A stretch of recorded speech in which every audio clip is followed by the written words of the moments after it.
बाजार में ब्लॉक स्तरीय संगोष्ठी एवं उन्मुखीकरण कार्यशाला का हुआ आयोजन। शिक्षकों और प्रधानों के बीच सामंजस्य बैठाने के लिए गौरी बाजार में ब्लॉक स्तरीय संगोष्ठी एवं उन्मुखीकरण कार्यशाला का आयोजन किया गया। इस दौरान मुख्य अतिथि के रूप में पहुंचे भाजपा जिला अध्यक्ष ब्लॉक प्रमुख प्रतिनिधि विश्व विजय निषाद। संगोष्ठी को संबोधित करते हुए ब्लॉक प्रमुख प्रतिनिधि विश्व विजय निषाद ने कहा कि इस संगोष्ठी का उद्देश्य है कि अध्यापक और प्रधानों के बीच सामंजस्य स्थापित हो सके। सरकारी विद्यालयों की स्थिति की चर्चा करते हुए उन्होंने कहा कि अगर अभी भी विद्यालयों में कायाकल्प योजना के तहत अगर काम नहीं हुआ है तो खंड शिक्षा अधिकारी हमें 15 विद्यालयों की लिस्ट दे। मैं 3 महीने के अंदर विद्यालयों में काम कराने का प्रयास करूंगा। इस संगोष्ठी में रसोइयों के मानदेय पर भी चर्चा की गई। इस दौरान विनयशील ने आए हुए अतिथियों का माल्यार्पण कर अंग वस्त्र देकर सम्मानित किया और अपने संबोधन में कहा कि यह कार्यक्रम करने का एक ही उद्देश्य है कि अपने अध्यापक व ग्राम सभा की समितियों के साथ बैठक कर परिषदीय विद्यालयों को और बेहतर बनाया जा सके। गौरी बाजार विकासखंड ब्लॉकों में चयनित जो उत्तर प्रदेश और केंद्र सरकार की योजना शुरू हुई उन 100 गांवों से चयनित यह भी गांव था। आकांक्षात्मक ब्लॉक में चयनित का मतलब आपका गांव आपका ब्लॉक विकसित नहीं होता, आपके गांव में पिछड़ापन होता। आपके क्षेत्र में बहुत से ऐसे गांव थे जो कहीं शिक्षा के क्षेत्र में पिछड़े थे, जो कहीं गांव स्वास्थ्य के क्षेत्र में पिछड़े थे, जो कहीं गांव किसी भी पैमाने पर पिछड़े रहे होंगे। तो उन प्रदेश के 100 ब्लॉकों में से इस ब्लॉक को चयनित किया गया। इसलिए चयनित किया गया कि प्रदेश की और देश के विकास की मुख्य धारा से इस विकासखंड इस क्षेत्र को भी जोड़ने के लिए गौरी बाजार विकासखंड को जोड़ा गया।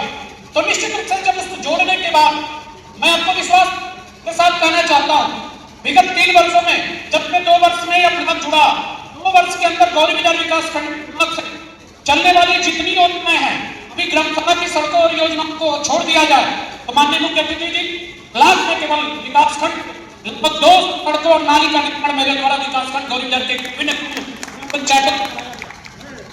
आपसे मैं भी चर्चा कर रहा था रसोइया की मानदेय की, रसोइया के मानदेय की अब चर्चा करेंगे। आवास की मानदेय सब मानदेय बढ़ना चाहिए, लेकिन आज इस गोष्ठी का सबसे मुख्य उद्देश्य बनता है। अभी मैं पूर्व के वक्ता गणतंत्र को सुन रहा था, आपने कहा कि कहीं असमंजस है। असमंजस आखिर क्यों है?